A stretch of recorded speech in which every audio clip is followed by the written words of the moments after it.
Hello po mga kababayan, kamusta po kayong lahat? And once again, welcome back to another episode of Simply Talkies Vlog.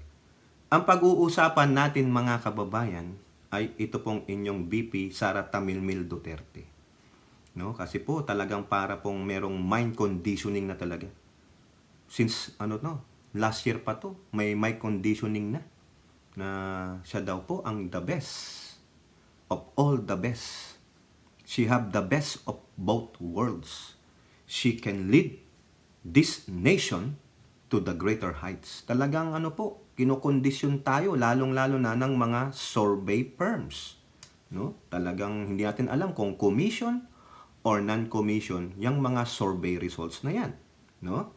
Pero bago po tayo magpatuloy, tayo po ay magbibigay pugay sa lahat ng ating channel members, followers, subscribers, nagla-like at nagsishare ng ating videos, sa mga nagbibideo replay, sa mga nagsishare ng kanilang blessings, at ganoon din po sa mga katuwang natin sa chat box ng ating video premiere kung meron man.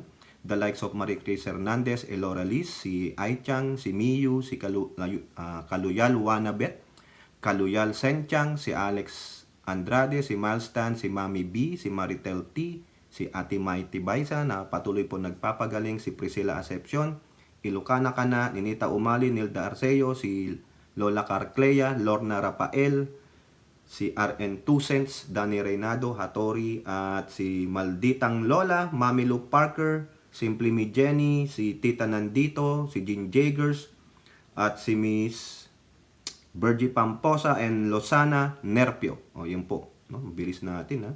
So eto po mga kababayan, gagamit po tayo ng mga quote card. Okay? So unahin natin itong sinabi ni Roque bago yung mga survey. Pero malamang mabobokya natin dito si Roque. Eto po mga kababayan.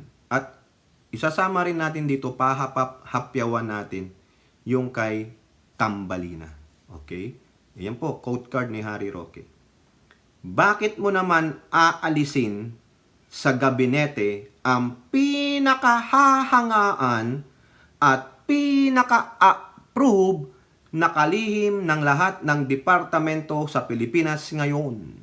Talaga naman, talagang nandun sa pedestal ni Harry Roque ang kanyang VP Tamilmil. Siya daw po ang pinakahinahangaan, pinaka-approve. Yung hinahangaan, totoo ba yan? No, baka totoo nga, no, mga kababayan. Kasi sa mga previous report ng survey, siya daw ang number 1 department, approved department na napakagaling, trust rating, approval rating. Baka ayun nga, yung sinasabi ni Roque na galing sa mga survey firms, no?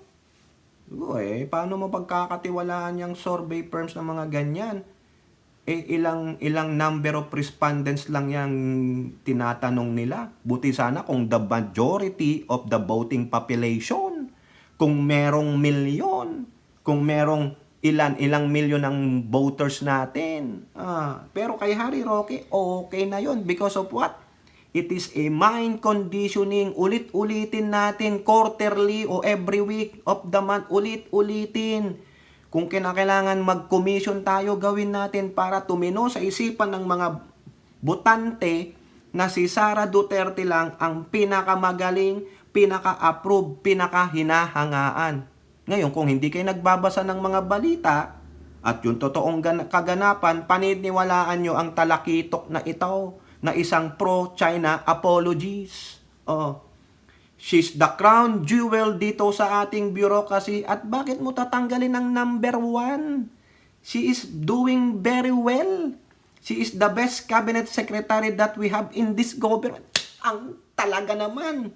Sinipsip na, hinigop pa. Putang ina talaga. Yan ang tinatawag nyong the Manchurian candidate. Talagang binibuild up. Na siya lang. Uulit-ulitin po nila yan. No, sabi ko sa inyo, uulit-ulitin yan ni Harry Roque. Walang ibang magaling kundi si Tamilmil. Wala talaga, siya ang the best cabinet secretary. Yan ang pangangalandakan sa atin. Kaya sa 2028, kung tatakbo itong si Tambaluslos na Sara Duterte, si Tamilmil ay inyong ibotong presidente. Hindi nagtagumpay ang China. The Manchurian candidate. Marami po silang Manchurian candidate dyan, mga kababayan. O, eto na nga, sinasabi ko sa inyo, tingnan ninyo, may bago na namang survey firm, WR Numeros Survey. Ayan, 2028 presidential preferences. Talaga yan, maski na ganyan lang, napakaaga, pambabastos sa ating gobyernong Marcos. 'Di ba? Itong mga survey firm na ito, wala na yatang maibang masurvey kundi ganyan na lang. Kada buwan, ang dami ng lumalabas na survey, hindi mo na alam kung sinong paniniwalaan mo. Pero it is the same narrative na ang palaging number 1 sa survey ay si Tamilmil. Kailan lang siya hindi naging number 1? One time. Naungusan lang siya ng 1 puntos ni grandstanding Rapi Tulfo. Now, the question is, gaano ka-efficient, gaano kagaling si Tamilmil pag siya ang naging presidente? Ni hindi nga siya makasagot ng maayos sa mga ambush interview. Hindi nga siya makasali sa mga debate. Remember the vice presidential debate last time? Noong 2022? Akala natin wag na. Hindi na kailangan niya. Mananalo naman yan. Yung pala, ang dahilan ay talagang hindi siya makapagbigay ng tamang sagot sa mga bawat tanong.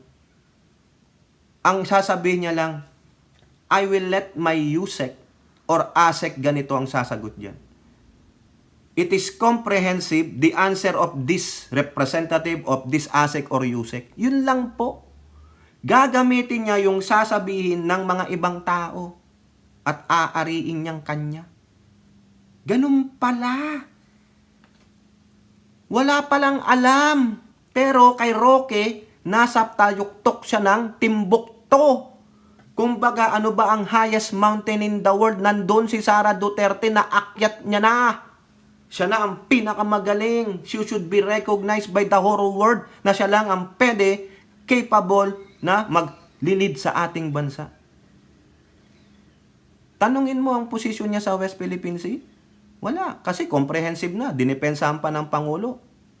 Pero ikaw, sabi na natin bilang isang mamamayang Pilipino, na ine-expect na maglilid sa bansa in 2028, ano ang posisyon mo sa aggressive moves ng China sa ating West Philippine Sea? No comment. Yung ba? Yan bang inaasahan yung leader? Di ba sabi ng tatay niya, pag siyang maging presidente ulit, si Duterte, si Digong, I will reverse everything. Kung buhay pa si Digong ng 2028, saka-sakali lang, because of her age, o his age.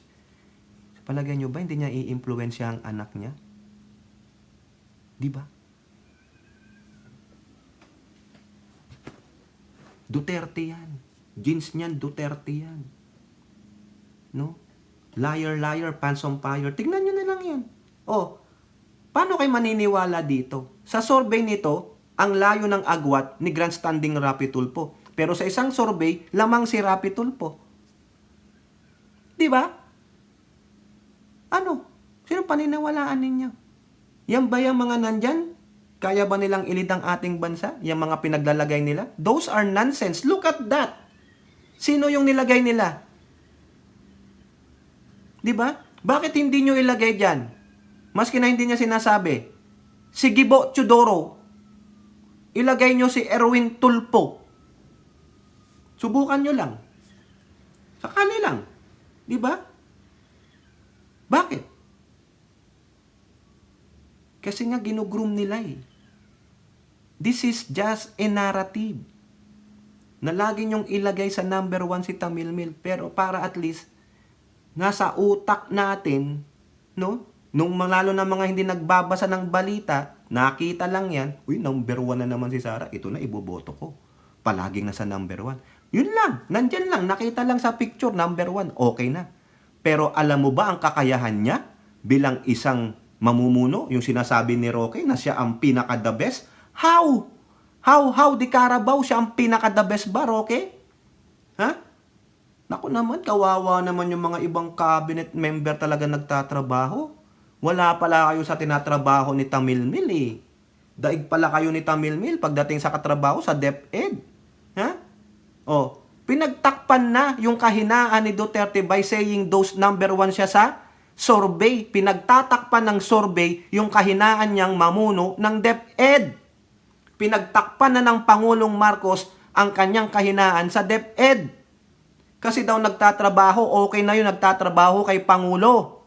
Okay na yun, nagtatrabaho nga, pero palpak naman. Di ba, Pangulo? Nagtatrabaho nga siya, hindi nga daw siya kurap. Saan napunta yung 125? Ha? At yung iba pang pera ng DepEd, bakit hindi niya maayos ang DepEd sa mga pangangailangan nito? Di ba? Ano pa? Bakit hindi niya kaagad nakita na magkakaroon ng El Nino tag-init? Kung magaling naman pala siya. Oo, nagtatrabaho siya. Pwede ka naman nagtatrabaho pero ang trabaho mo ay palpak. Di ba? Hindi naman sinabi ng Pangulo doon na nagtatrabaho siya ng maayos eh. Basta sinabi lang nagtatrabaho siya eh. Di ba? Tingnan niyo yung sinabi ng Pangulo. Oh, gusto niyo bang makita? Ha? Kung i-analyze natin, asan na ba tong impact leadership nito? Impacto. Di ba? Sinalba siya ng Pangulo eh. Ayan oh, ginagawa niya ang trabaho niya. Oh, ginagawa nga ang trabaho. Parang ikaw nag-designate ka, okay, do your job there. What is your job? Prepare this document. Bookkeeper ka. O, ginagawa mo. Pero, nung natagpuan, puro mali naman pala yung tinrabaho mo. O, hindi sinabi dito. Di ba? Oh, kung i-analyze nyo, natatrabaho nga. O, pero palpak naman. So, pinagtatakpan kasi siya. Sobra siyang inaalagaan. Bakit? Kasi napaka-fragile niya. With her being fragile, sabi natin, babae siya. Who cares? Nasa politics ka. Because she is in an entitled politics. The entitlement. Diba? Kaya yun, no, pinagtatakpan ni Roque. Ha? Pero, lalabas at lalabas ang baho niyan. Lalabas at lalabas ang kamalian niyan. Tignan nyo na lang ang DepEd. Diba? O, palpak yung kanilang catch-up Fridays. Yung mga textbook. Ha? Yung gamit sa mga eskwelahan. Ano lang, tree planting. Diba? Ano pa? My God. Kasi nagbabasa eh. Puro na lang, ay, galing. Ang galing naman. Sara Duterte yan. Because of the last name Duterte. Yun. Nakaakibat ka doon kasi feeling nila magaling sila. Pero ang katotohanan, walay. Diba? O, ito oh. Palaging walang pasok. Bakit? Ang init. Ang dami ng mga bayan ang nagsuspindi ng face-to-face classes. Yan na ang bagong pandemic sa atin. Dahil sa sobrang init, anong ginawang aksyon bago pa mangyari yan? Wala. Kasi nga, yung mga old problems hindi masolve, yan pa kaya? Diba? Ang punto natin, dapat naporsi mo na yan. Kasi ang sinasabi ng Pangulo, ulitin ko nga eh, meron tayong El Nino, severe drought. Dahil bakit magkakaroon ng drought? Sige nga. Bakit nagkakaroon ng drought? One of the causes is what? Sobrang init. Paulit-ulit sinabi ng Pangulo, even on his speech sa SONA, climate change. Kaya kailangan mag-adapt tayo sa climate change. Anong ginawa ni Tamilmil? I don't care. O diba? I will do what I see fit. That is good. Pero, your good is not enough. Diba? Sabi nga nila, your best is not enough. Kulang eh. Ang daming suspension ng classes. Dati pag may suspension ng classes, yes! Walang pasok. Ngayon, iba na eh. Bakit walang pasok? Yung mga bata, sa sobrang dami ng walang pasok, gusto nang magbalik sa eskwela. Diba? That's the new pandemic you have.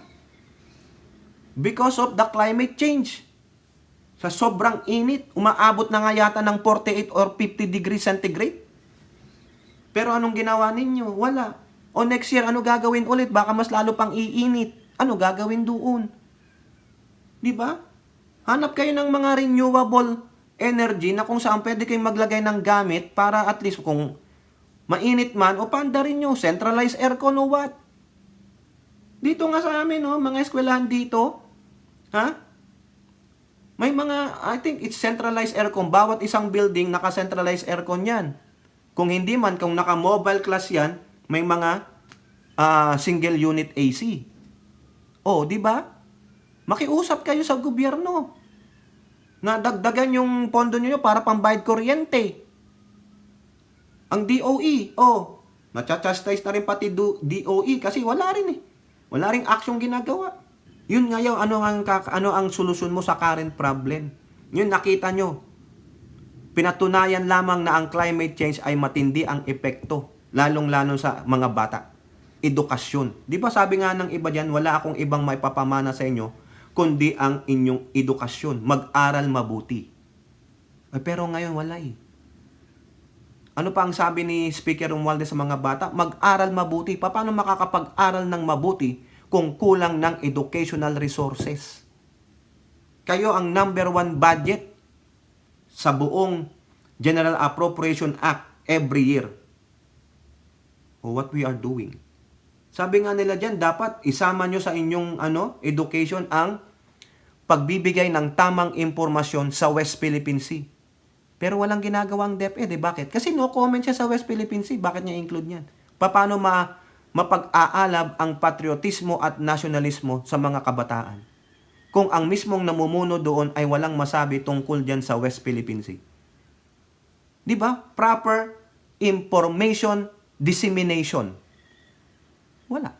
Kasi incompetent tamilmil yung nandoon sa DepEd. Oo, nagtatrabaho sila. Pero tama ba yung tinatrabaho nila? Di ba? Basahin nyo ng buong buo yung report ng EDCOM2, nandiyan po ang kanilang website. Makikita nyo yung kanilang report. It is so disappointing. Nasaan dyan ang kagalingan na tulad ng sinasabi ni Roque? Siya ang crown jewel dito sa ating bureaucracy. Crown jewel sa kanya. Sip-sip! Di ba? Ngayon, may bago na namang survey na lumabas base sa RP Mission and Development Foundation. Most effective cabinet officials of the Marcos administration. Roque, kung yung Tamil mong BP ay hinahangaan at sinabi mong approve, hindi ibig sabihin effective na siya. Siya ba ang crown jewel? Effective ba yun? Tawag doon? Ito, supalpaling ka ng isang survey. Sino ang pinaka-effective sa gabinete ng Pangulong Bongbong Marcos? Benhar Abalos, 91% performance rating. 93% trust rating. Nasaan si Tamilmil? Roque, yan pangsampal sa'yo. Roque, crown jewel ba? Pinaka-approve ba? Pinaka-hinangangaan ba? Sino ang pinaka-performance rating? Sino ang may trust rating?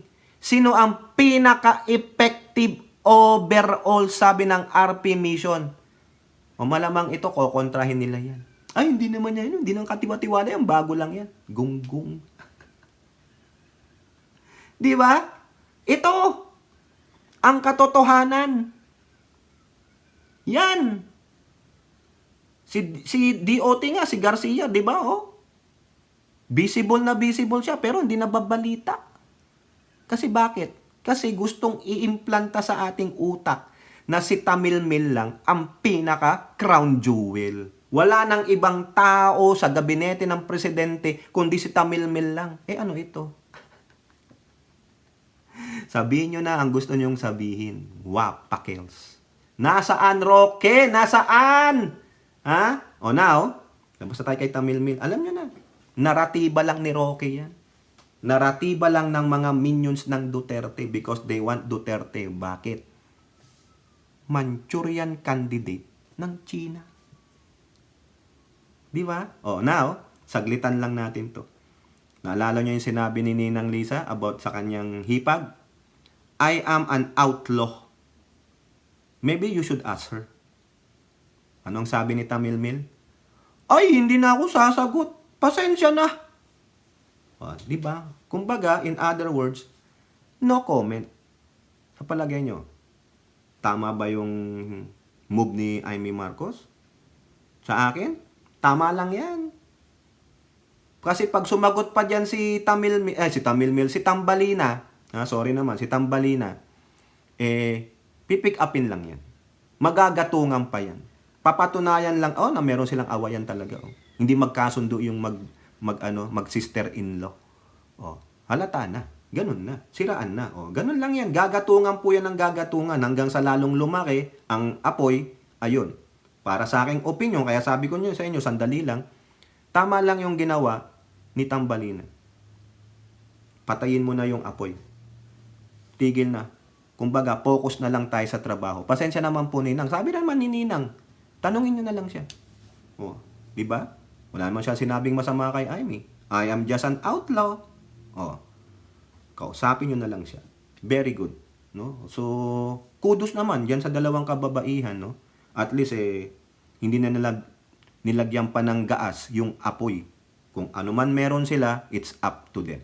Okay? Kayo po, ano po yung masasabi? Comment down below. And don't forget to like and share. Hope to see you on our next videos. Bye-bye. God bless.